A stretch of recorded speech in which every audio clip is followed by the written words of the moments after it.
Welcome to You, Me in the Counselling World, the podcast dedicated to student counsellors and the road to getting qualified and beyond.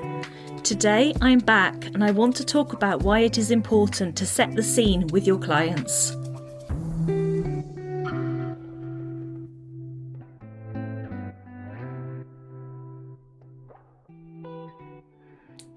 Hello, I'm back. I'm sorry, I've been gone ages.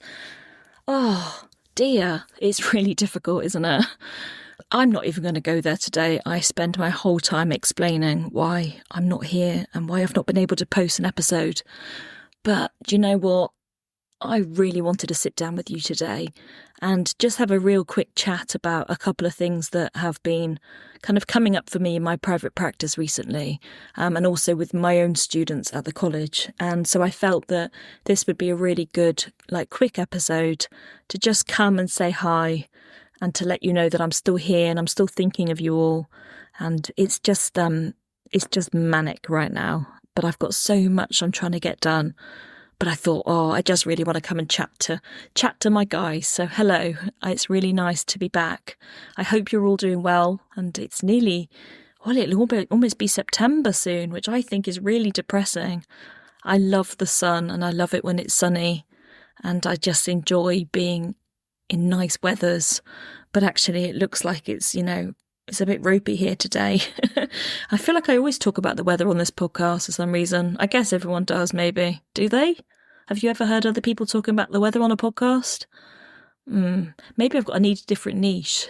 So anyway, enough of me prattling on about not a lot. It's time to just have a think about something that I've been thinking about a lot recently. And it is relating to setting the scene with your clients. So when you're on placement, you will be working with people, of course. There'll be clients that get sent to you by your placement provider. And hopefully your placement provider will have set the scene as to what to expect. They will have already hopefully talked about what counselling is and why they think that the client is suitable for counselling and why they think it might be helpful for them. Now, in my experience as a supervisor, but also as a tutor, it's often evident that this crucial step doesn't always happen with placement providers. So it might be that they have a client, they sort of assess the client and assess the suitability for them to work with a student counsellor, and then they don't have a big conversation about what the counselling experience looks like and what to expect. So then the client turns up on their first day with their counsellor, and that will be the first time they've ever met them. And they won't know what to expect. And it's quite a common misconception that people think that counselling is all about helping to fix and to offer advice and to tell a client, what to do. But actually the reality is, as you will all know, is so far from the truth.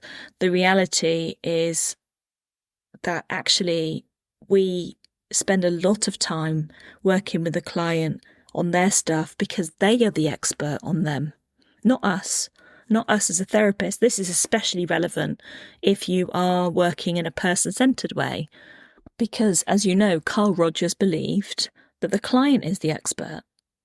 So when they come into a counselling environment as a client, what are they expecting from us?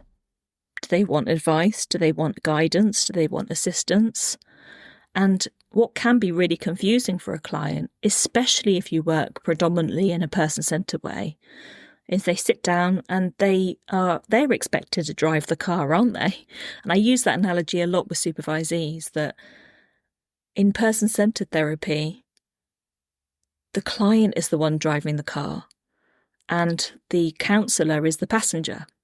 So when you're there as a student working with your clients, if you're using it, based upon person-centred therapy, even if you're an integrative counsellor, if person-centred therapy is your base, they're going to be them in the driving seat and not so much you. And that for some clients can be really confusing. They can wonder, well, why am I here? Why am I bothering?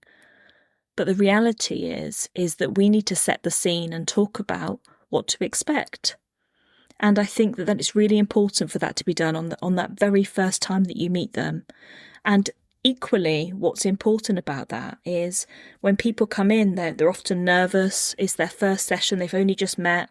Both student counsellor or qualified counsellor are nervous, as well as the client. And, I still get nervous now to see a new client after all these years.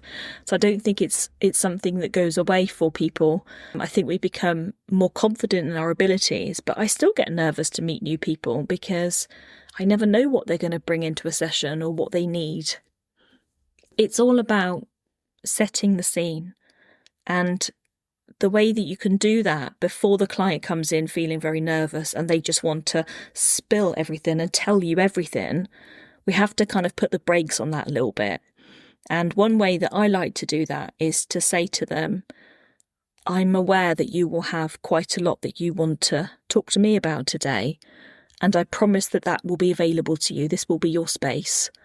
But just before we begin, there's just a few things that I need to tell you about to make sure that we're clear before we start.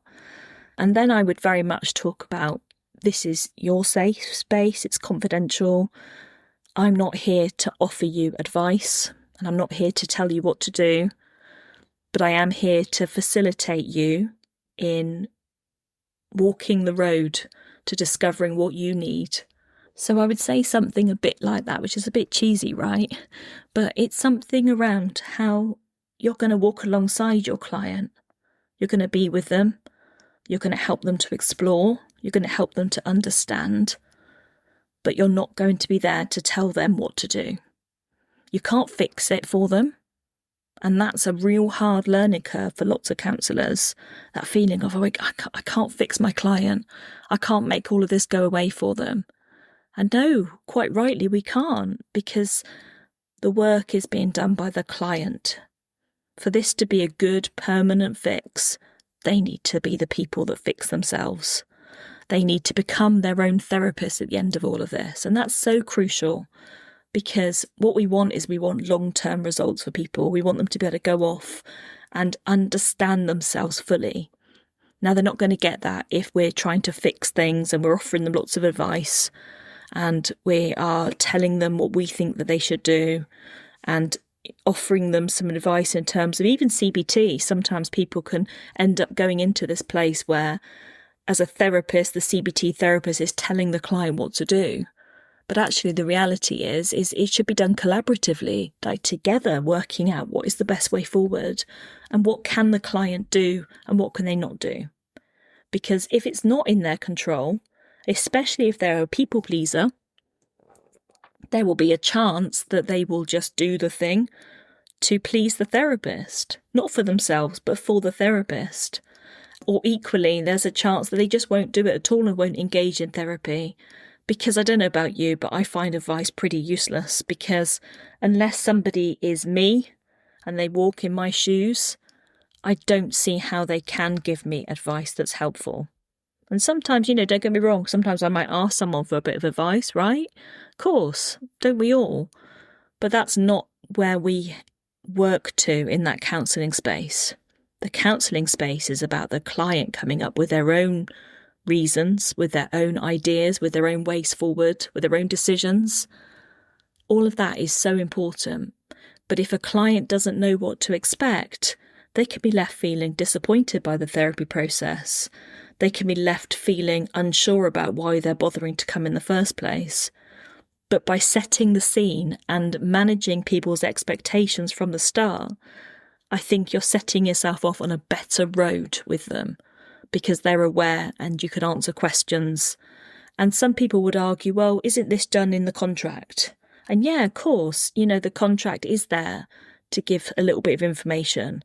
But how explicit is the contract in terms of, I'm not here to offer you advice, I'm not here to tell you what to do? Often the contract doesn't cover that type of thing. So it's really nice to have a verbal talk about expectations of therapy, and also talking about consistency. With clients, it's so important that they make a consistent habit to come for therapy. With my own clients, I like them to be weekly to start with, if possible. And, at the very outside, 2 weeks to start with, every fortnight. But in an ideal world, weekly therapy for a while whilst you build that therapeutic alliance together. can be really helpful, and it can make a really big difference to people because the work is hard. They're doing really hard work to come for therapy, and they're doing lots of hard work on themselves. So to be able to just understand that there is something here, there is a bigger picture, for them to understand that they need to commit to this, is really helpful from the outset to talk about what their commitment might look like and the consistency around coming regularly. Now, of course, if they're ill or they're on holiday, that's going to happen from time to time, and that's not a problem. But when people are consistently booking sessions, 3 weeks or 4 weeks' time, that the consistency isn't there, and it's not always strong enough to build that therapeutic alliance together. It's so important to build the relationship and for a client and a counsellor to feel safe in that relationship. And so it is about, how do we set the scene, and how do we show people what therapy is? Because we want them to have a good experience of counselling with us. Because if we don't, there's a real danger that in the future they won't go for therapy again. So we have to be really responsible for that. And I don't say that in lightly to kind of scare you. It's not about that at all. It's about, how do I make sure that I'm giving them the best possible chance of connecting in therapy? And my feeling as a supervisor, as a counsellor, and as a tutor is, it's important for them to know what to expect if they haven't been for therapy before. Now, if they have been for therapy before, you clearly are not going to spend ages telling them about what therapy is, but I would still talk with them about the way that you do your therapy, because we're all our own version of a therapist, right? You're you coming out of your training, being you as a therapist, and that will make you a different therapist to me, and it will make me a different therapist to the next person. But that is okay, because we're all individual, and it's about our own personalities and what we bring to the table. And that's what people come for. They come for that human element, don't they? So we are there as human beings to be with people and to connect with them in that space. But we have to do the groundwork. We have to make the soil all good. We have to take out all the pebbles and stones and make sure the soil is nice and fertile before we plant the seeds. And my feeling about this is, it's about, how do we set the scene properly with a client so they know what to expect, and not rely on our placement provider to do that for us. I think it's so important. I don't know how you feel about it, and if anybody has any comments about this, I will pop a post up on the Facebook page, so you could feel free to sort of, share your experiences if you want to. Obviously, whilst holding confidentiality, don't break anyone's confidentiality in the chat, but just awareness of how you might set the scene with a client. And do you have any sort of key phrases that you like to use that you find really helpful? But letting people know, because I think if you don't do that, there is a strong chance, not always, but there's a strong chance that if people don't know what to expect, they might just leave the therapy process prematurely, because then they're feeling like they're not getting their needs met. Whereas if they understand that this will take time for them to come up with their own answers, but that you are there to facilitate that, then I think they will understand that a little bit of patience is needed, and a little bit of, work. It takes work to do this therapy business, doesn't it? For you and the client, both of you have got to work and do some real reflection. But it is about them understanding. So yeah, I hope that's been helpful for you. It's something that's come up with a number of supervisees over the last sort of, I don't know, more so this last week or so. But actually, the way before then, there's been some times when I've spoken with supervisees about, what does your first session look like? We spend a lot of time talking about what the end sessions look like, don't we? But actually, what's your first session looking like with clients? That first moment when they walk in and meet you for that first time, what are they feeling? What are they experiencing? What do they understand about this process? So I know that was a really quick one today, but feel free to come and chat with me on my Facebook page. I will pop a comment box up relating to this podcast so that you're able to make some comments there if you want to. And if anybody has any, suggestions, I was going to say recommendations then, suggestions for future episode topics, please let me know. I can't commit to doing this really, really regularly at the moment, the way that life is, but I can commit to doing it whenever I possibly can. And I know that that's not brilliant from a consistency point of view. And I was just talking about consistency, wasn't I?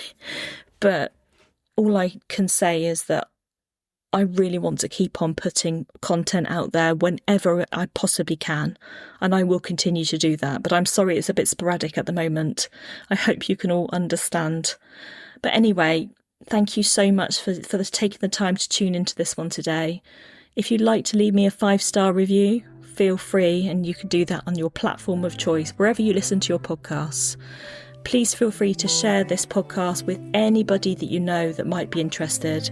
I'm just keen to really reach out to students and let them know that I'm here for them and I'm thinking of them, because it's a hard old road to walk, this trainee counsellor lark, isn't it?